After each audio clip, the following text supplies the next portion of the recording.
chers paroissiens, je vous invite d'abord à relire l'évangile du jour où Jésus vient de prononcer le discours du pain de vie. Et Jésus nous dit, arrêtez de croire que le monde peut vous satisfaire, peut vraiment vous nourrir.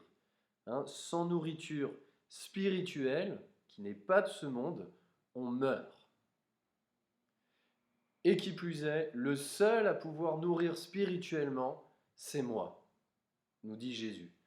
Alors là, c'était un peu fort d'entendre cela, et beaucoup de disciples se sont mis à douter et même sont partis. Oui, c'est fort, mais c'est donné par le Père. Alors, quand vous doutez, formez-vous, priez. Chers paroissiens, ce n'est pas normal de ne pas chercher constamment à comprendre la foi, à être intelligent, à se former, en même temps accepter de faire confiance quand on ne comprend pas. C'est ce que l'on appelle la foi du charbonnier. La foi du charbonnier, le charbonnier a été au charbon. Il a été cherché. Il a étudié, il a cherché à mémoriser. Et il s'est brûlé au feu de la doctrine de l'amour du Seigneur et de la croix.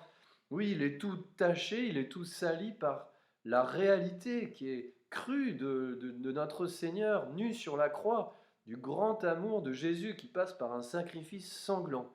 C'est la foi du charbonnier. Et puis, le charbonnier est aussi un être de cendre et de poussière. Il reconnaît qu'il reste une créature simple. Il a fait cette expérience de l'humilité, de reconnaître sa limite. Il se souvient qu'il est poussière et qu'il retournera à la poussière.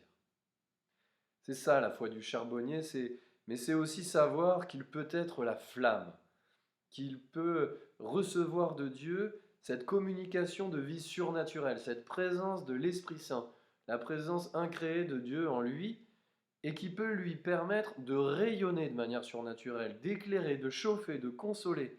Dieu lui donne d'être beau, alors même qu'il se sait simple et humble.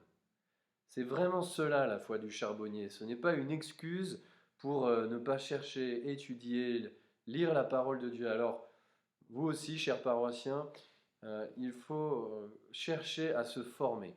Alors, soit en faisant partie d'un groupe, ou en lisant quotidiennement sa Bible et son catéchisme, au moins plusieurs fois par semaine. Alors, achetez le catéchisme de l'Église catholique si ce n'est pas fait sur un site en ligne ou dès que les librairies pourront réouvrir. Ou inscrivez-vous à participer à un groupe comme les cellules, ou venez préparer votre confirmation si ce n'est pas fait pour vraiment grandir dans votre foi. Bon chemin vers le Père et vers la foi. Amen.